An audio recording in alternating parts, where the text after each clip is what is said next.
Esa tarde estaba escuchando a mis padres en una interesante plática. La vecina del callejón, la vecina que siempre nos había dado miedo, era callada, grosera con todos los demás, una señora bastante indeseable, además de antisocial. Mis padres estaban hablando acerca de que aquella vecina, aquella octogenaria de 80 años de edad había sufrido un accidente, la encontraron muerta al pie de sus escalones. Como vivía sola, nadie se dio cuenta de su deceso, sino hasta 3 meses después, cuando comenzaba a descomponerse y nadie la veía, como era su costumbre afuera de su casa, barriendo las escaleras de su casa. Al día siguiente, llegó a mi casa mi amigo Adrián, quería que entráramos a su casa, antes de que vinieran los familiares a sacar todas sus cosas, jamás la visitaban, tenía que pasar esto para que se acordaran que tenían una hermana. Al principio no quería entrar, pero después de un rato accedí, quería ver qué había pasado con todos esos balones y pelotas que jamás nos devolvió, tenía cierta curiosidad por saber si ahí seguían. Y para darle un poco de sazón, dijo Adrián, ¿podemos jugar a algo como qué? Pregunté agnóstico en su respuesta, podemos jugar a la ouija. ¿Estás loco?, dije rechazando su oferta, no por miedo a un fantasma, nunca creí en muertos ni aparecidos, lo hacía por respeto a la antigua moradora de aquella casona. Era alguien persistente, me convenció después de unos minutos. El plan era escabullirnos a medianoche, decir que me quedaría en su casa y él diría que se quedaría conmigo y así meternos por una barda no muy difícil de saltar, una barda muy pequeña, y así lo hicimos. Al filo de las 10:30 de la madrugada salimos de casa de otro amigo que nos permitiría pasar la noche ahí hasta tarde. Cuando llegamos hasta la barda que habíamos de saltar, comenzó un viento bastante gélido, y se escuchaban los perros ladrar como locos. Adrián dijo que subiría hasta arriba y abriría la puerta puesto que era más alto y fuerte que yo. Cuando por fin logró pasar, dijo que se veía muy descuidado el jardín y de miedo. Apúrate, le dije, si alguien nos ve nos vamos a meter en problemas. Dio el salto hasta abajo y tardó un rato en abrir, un rato de completa angustia por saber que no era correcto lo que hacíamos. Cuando por fin abrió, me dijo enseguida, mira lo que encontré. Lo seguí hasta el patio de atrás. Había un gnomo bastante raro y feo, le daba un aire a un señor que vivía hace un tiempo por acá, el señor Fermín. Un día desapareció sin dejar huella. Tenía su nariz, sus ojos, sus reprochantes ojos con los que nos hacía sentir mal por las miradas culposas que nos dedicaba. Nos pasamos unos momentos riéndonos de esa extraña figurilla, haciendo bromas y tomando fotos graciosas. Después de un rato, Adrián dijo, bueno, hora de ver la casa, vente. Dijo Adrián recogiendo su mochila, ¿estás seguro que es buena idea? Pregunté algo indispuesto, calla y anda. Una vez adentro, al parecer la sala, vimos un sillón muy antiguo frente a un televisor no tanto, una pequeña mesa de centro y la pared tapizada de cuadros viejísimos, aún en blanco y negro. Adrián sacó de su mochila una bolsa con papas, un par de refrescos y una tabla de madera con letras y números, un sol en una esquina y una luna en la otra, una copa de vidrio y 5 velas algo gastadas. Nunca había visto una tabla así en persona, pero sabía lo que era. ¿Estás seguro que quieres hacer esto? Pregunté ahora si bien nervioso. Sí, dijo muy entusiasmado. Encendió las 2 veladoras y puso la tabla en la mesita de centro, posó la copa sobre la tabla y me pidió que pusiera los dedos de las 2 manos sobre la copa, y comenzó.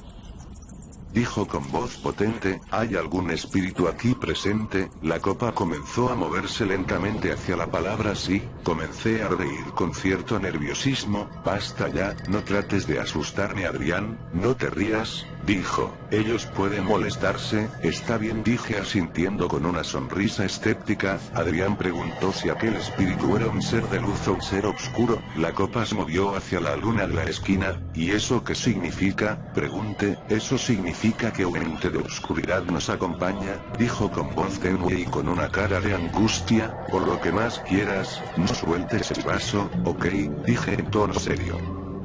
Procedió a la segunda pregunta: ¿hay algo que nos quieras decir? Esta vez la copa se movió hacia la palabra no. La tercera pregunta fue: ¿qué quieres de nosotros? La copa comenzó a moverse y escribió la palabra almas. Esto está dejando de ser gracioso, cállate y no sueltes la copa. No, tranquilo.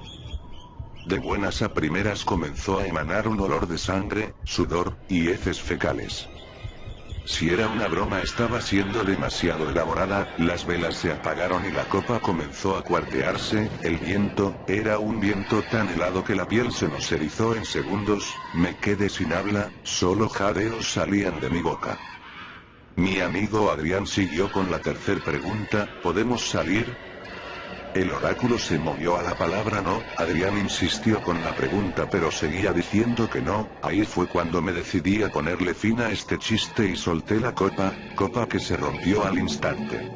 Sentí una especie de shock eléctrico y cierta comezón incómoda en la nuca. Adrián se cortó una mano con los vidrios de la copa y aún así no se movió ni un milímetro. Abrió los ojos muy grandes, se escuchaba su respiración hasta el otro lado de la sala. Era una respiración agitada. El ambiente se concibió tranquilo y pude formular mis primeras palabras. Le dije: ¿estás bien, Adrián? Su única respuesta fue un silencio que me estaba haciendo perder mis cabales. Se escuchó un grito, su rostro seguía sin expresión, sin hablar, con los ojos abiertos como platos. Comencé a sacudirlo por los hombros y gritándole: basta, Adrián, esto ya no es gracioso. Dio un par de parpadeos, me volteó a ver con esos ojos enormes, pero ahora tenían algo peculiar. Sus ojos no tenían pupilas, y se veían inyectados en sangre, y me dijo con una voz leve y rasposa: ¿crees en fantasmas? No pude responder, de nuevo quedé boquiabierto y me desmayé. Al día siguiente simplemente me dijo: vámonos, con voz calmada y tenebrosa. No me dijo nada más. A partir de ese día comenzaron a ocurrir cosas extrañas en mi casa. Los cuadros amanecían al revés, con el cristal hacia la pared, la llave del lavabo se abría o cerraba. Lo más fuerte fue cuando estaba acostado en mi cama. Debajo del colchón se comenzaron a escuchar ciertos rechinidos y tronidos como si los resortes se rompieran. Ese momento creía que todas esas cosas eran simples casualidades y defectos. Un día volvía del colegio a las 10 de la noche, puesto que iba en el turno de la tarde. Me topé con una anciana bastante extraña. La octogenaria caminaba hacia mí con una sonrisa perturbadora, con unos dientes enormes. Una de sus manos temblaba como si tuviese un tic nervioso. Arrastraba sus pies en los charcos que dejaban las heladas lluvias decembrinas. La paranoia era tal, que solo avancé presurosamente al lado de la anciana, evitando verla directamente a los ojos. Al pasar a su lado sentí un olor a podredumbre, como si se tratase de un cuerpo putrefacto. Ahí ocurrió lo que más temía, que esa anciana me hablara. La anciana me dijo: ¿crees en fantasmas? Dicho esto, la anciana corrió frente a mí, y gritaba mientras se lanzaba por un puente verdaderamente alto. 2 días después volví a pasar por ese puente. Ya era lunes y era la única ruta para llegar. Pregunté a la gente cercana al puente pero nadie sabía de ningún accidente. Esto comenzaba a asustarme. Sin embargo, no volví a toparme con ningún suceso similar. Al siguiente fin de semana fui a ver a mi amigo Adrián. Toda la semana pasada no fue a la escuela y me comenzaba a preocupar. Cuando llegué a su casa me abrió su mamá muy preocupada. La salud de Adrián peligraba bastante. No era ninguna enfermedad conocida, sin embargo sospechaban de un trastorno mental llamado esquizofrenia. Cuando vi a mi pobre amigo, me desgarró el alma. Era un despojo de huesos y piel. Estaba solo en un rincón de su habitación con sus audífonos a todo volumen. Cuando entré a verlo se escondió tras sus brazos y gritó: cierra la puerta. El ruido de sus audífonos era tal, que se escuchaban hasta el otro lado de la habitación. Se quitó los auriculares y me dijo con voz suave: ellos no se callan. ¿Ellos quiénes?, pregunté con una cara de ingenuidad, y señaló su cama. En su cama había un oráculo y una tabla como la de esa vez. Pasé el día con él tratando de platicar normalmente, o más bien de hacerlo olvidar las voces que decía que lo recriminaban. Mis intentos fueron inútiles.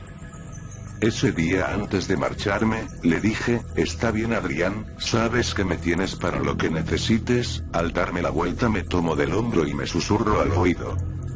Solo quería que vieras a tu amigo una vez más. Y al ver su cara, esa cara decrépita y necesitada de vida, me dio un sentimiento que era entre miedo y tristeza. Su cara expresaba terror absoluto. Ya en la noche, a punto de dormir, recibí una llamada de la mamá de Adrián. Adrián nunca llegó a su casa, preguntaba dónde estaba y si estaba conmigo. Le dije que no lo vi desde que salimos. Escuché un grito seco y escuché ahora la voz de Adrián, que decía, buenas noches, dulces pesadillas, y me colgó de lleno. El sueño de ese día fue más extraño de lo normal. Estaba en la sala de la difunta de la casa, y frente a mí había una cama, y en esa cama había un bulto envuelto en sábanas blancas, y de esas sábanas salió una mujer demacrada y esquelética que se abalanzó sobre mí y me mordió el brazo. Un golpe me despertó bruscamente, era mi madre para darme la noticia. Encontraron el cuerpo de Adrián en la casona del callejón, tenía la cara completamente desfigurada y la mandíbula dislocada, y en su mano yacía su corazón. Lo extraño era que no tenía ninguna abertura en el pecho. Le sacaron el corazón por la boca, en un costado había una nota que decía, así como el pez, el hombre por su propia boca cae. Grande fue mi sorpresa cuando vi que mi mano tenía una marca enorme y con una serie de puntos con forma de dientes.